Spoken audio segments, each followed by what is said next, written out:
Hey, beautiful soul.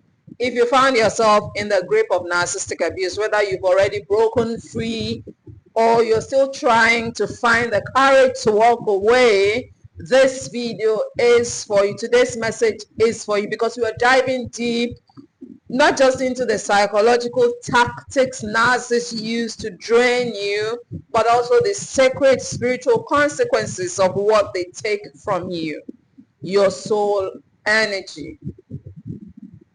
And I tell you, narcissists are thefts of your soul energy. And because it's not just about emotional bruises, it's more than that. It's about spiritual thefts. And I've got a video on narcissists are thieves, a thief and enemy of your soul. I'll link to it in the description. It's about the slow unraveling of your identity. It's about the slow unraveling of your peace and your connection to God, your intuition, and your higher self. The narcissist steals all these connections, and I'm going to talk about them in this video. By the way, my name is Iyabo and I'm a narcissistic abuse survivor. And on this channel, I share biblical wisdom for dealing with the scourge, the pain, as well as the mess of narcissistic abuse. And if you're serious about healing from narcissistic abuse, you're going to hit the subscribe button right away in order for you to become a member of this strong and supportive community where we hold hands virtually in our fight against narcissistic abuse. Thank you if you just did that. You're warmly welcome to this community. So how do narcissists drain you spiritually? Let's begin with the spiritual dimension. Narcissists are not just emotionally manipulative. They are not just emotionally manipulative. They are spiritual parasites. I call them leashes. They feed of your light. They feed of your joy. They feed of your love. They feed of your hope. They feed of your belief in goodness because they cannot generate it within themselves. Excuse me. They cannot generate it within themselves. And so they see your inner glow. They see your empathy. They see your divine connection to the Creator. And instead of being inspired, they seek to control and consume it. And that is why they drain you of your soul energy.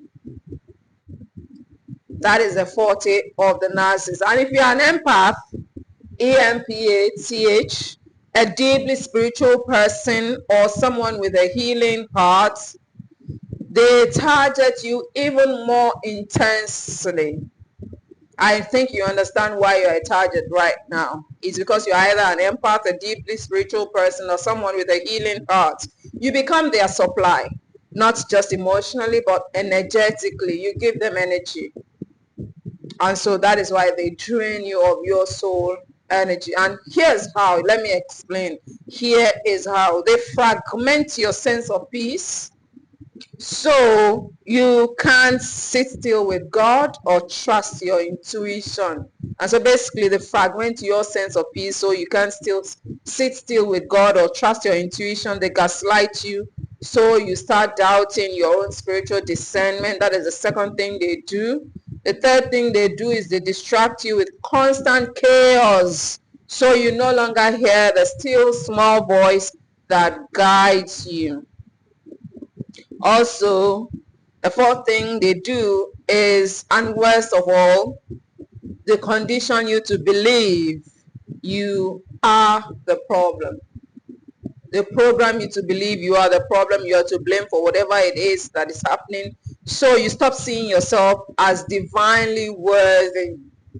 And so you begin to have a sense of worthlessness, a sense of hopelessness, a sense of helplessness.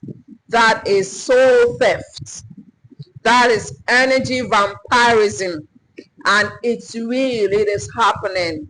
With a narcissist in your life, I tell you, it is real. And boundaries are a powerful way to protect your peace and your power when dealing with a narcissist. But most of us do not know how to set boundaries right. And that explains why I'm going to have a masterclass on my birthday this June. Woo! It's my birthday. And June 21st, 2025, 12 noon WAT. This masterclass is going to go live, and the topic of discussion is 5 common mistakes survivors make when setting boundaries with a narcissist, when setting boundaries with a narcissist. And I'm going to talk about how to do boundaries right, basically. And the class is going to be online, but you got to secure a seat because seats are limited. And you can secure a seat by going to iyaboyawale.com/masterclass. Just go to iyaboyawale.com, Iyabo or iyawale.com/masterclass to secure a seat. Thank you. If you just did that, just know that seats are limited.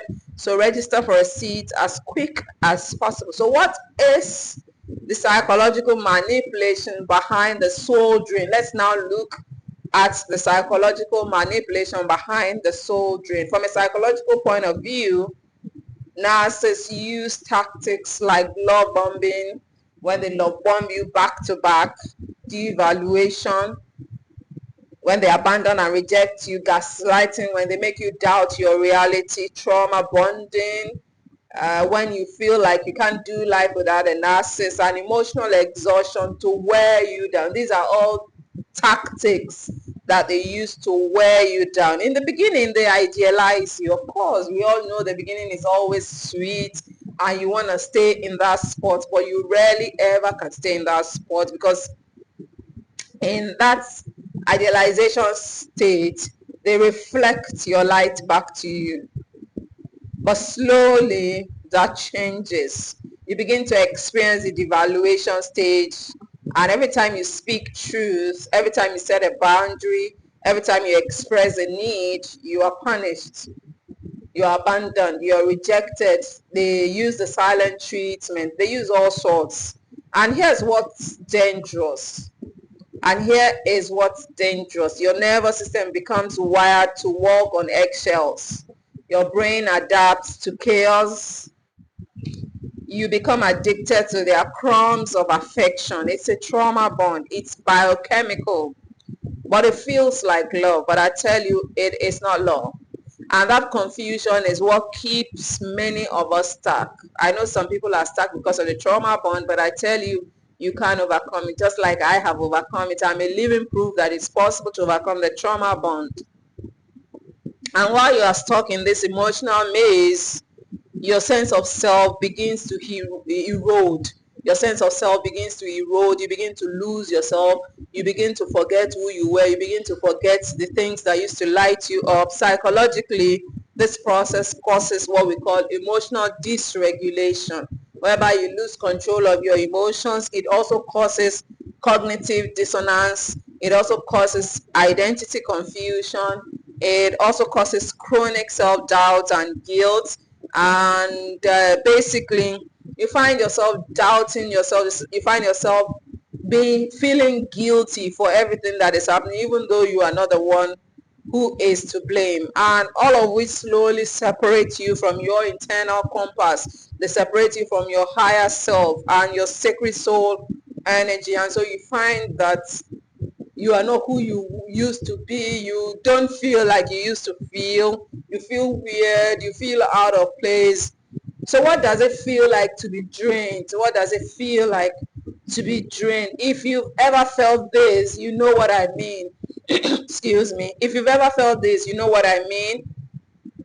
You wake up tired even after sleep.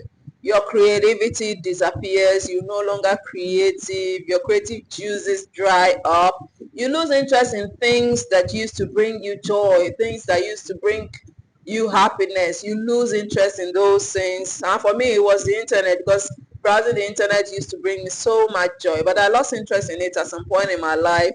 And I tell you, it wasn't funny. Also, you don't recognize yourself in the mirror. You forget who you were, you used to be. You feel spiritually numb. You feel disconnected from God. You feel disconnected from your inner truth. And that is not just stress. That is a spiritual wound. That is your sacred soul energy being siphoned by someone who never intended to love you. Yeah. It's sad, but it's real, 100% real. It happened to me live and direct, and I know it's happening to someone out there watching me right now. It's sad. And someone who never intended to love you, siphoning your energy only to control and consume you. But let me say this. Whether you're still in it or you've made it out, you're not broken, you're sacred, chosen, you're whole, and still powerful. Even if your light was dimmed, it was never extinguished, and you can get your light back. Just as I'm doing slowly, I'm healing, I'm reclaiming my power, reclaiming my life. And if you're just joining us, I quickly want to tell you about our birthday masterclass. Yes, my birthday is in this June. And on June 21st, 2025, we're going to have a masterclass on boundary setting. And the class is going to take place 12 noon WAT online. And the topic of discussion is 5 common mistakes survivors make when setting boundaries with a narcissist. And so come and learn how to do boundaries, right? Because boundaries are powerful in protecting your power and your peace. But you got to know how to do it right. And so this class is basically meant to enable you have the power to set boundaries, right? But you must register for a seat by going to iyaboyale.com/masterclass, iyaboyale.com/masterclass. And so register for a seat because seats are limited, and I'll see you in class. Thank you. So if you already left, I want you to know that you're a warrior. I want you to know that you escaped a spiritual vampire. And yes, the healing journey is long and non-linear. We got a video on that. I'll link to it in the description. But every step you take back to yourself is a declaration of freedom. And as you recover, you'll start to feel the light return. You'll find yourself laughing again, just as I am. Real laughter, real joy, I tell you. You find yourself experiencing real joy again, and you hear God's voice in the quiet again. You wake up feeling peace for no reason at all.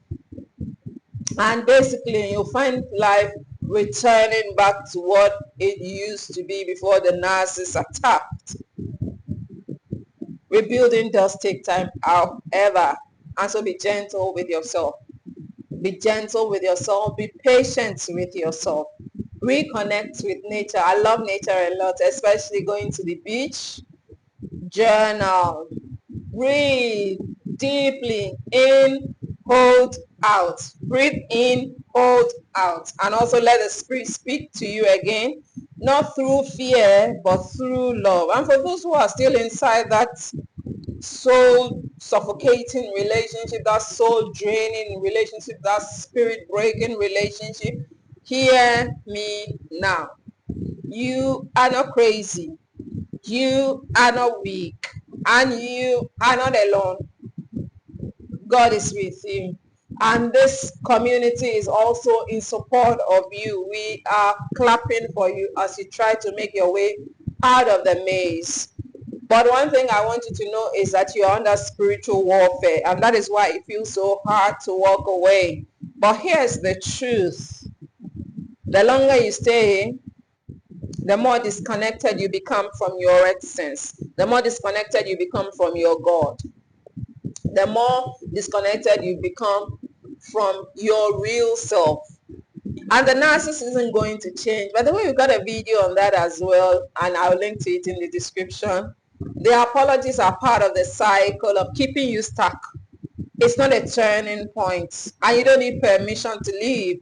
You don't need closure to leave. We've got a video on this as well, where I talk about you don't need permission or closure to leave a narcissist, and I'll link to it in the description. You don't need to be sure of what happens next. I wasn't sure of what was going to happen when I left, but today I look back and I thank God I did when I left.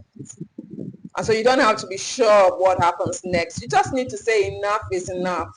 You just need to say, I'm sick and tired of this, and I want to force a change. I want to force a new beginning. Because every moment you stay is a moment your soul begs to be rescued. It's a moment when your soul cries out to be rescued. And every boundary you set, no matter how small, is a prayer in motion. And so God will meet you there. I promise you, God is going to meet you wherever it is that you are right at this moment. I tell you, there is hope for you because there is light at the end of the tunnel. Just as I found light at the end of the tunnel, I'm sure you're going to find light at the end of the tunnel. And if this message spoke to your heart, I want you to take a deep breath right now. Feel that deep breath. This is your soul saying, I'm still here. The narcissist didn't destroy you. They just try to dim your light. But the light is still inside and it's sacred. It's yours for good. You are reclaiming it now, one step at a time. And so go ahead and comment below. I reclaim my soul energy because it is mine. I reclaim my soul energy. Just leave that as a comment and let's affirm it together. And I would like you to subscribe for more soul healing messages because I'm constantly dropping new videos and we go live here every Saturday, 12 noon WAT. And so hit the subscribe button, right away, and also like this video and share it with someone. I know you've been sharing my videos, but I just want to ask for more sharing. Please go ahead and share. Until next time, protect your peace. Until next time, honor your energy. Until next time, don't forget your soul is precious, your story matters, and freedom is your birthright. Thank you so much for watching this video. It means a lot. Bye bye.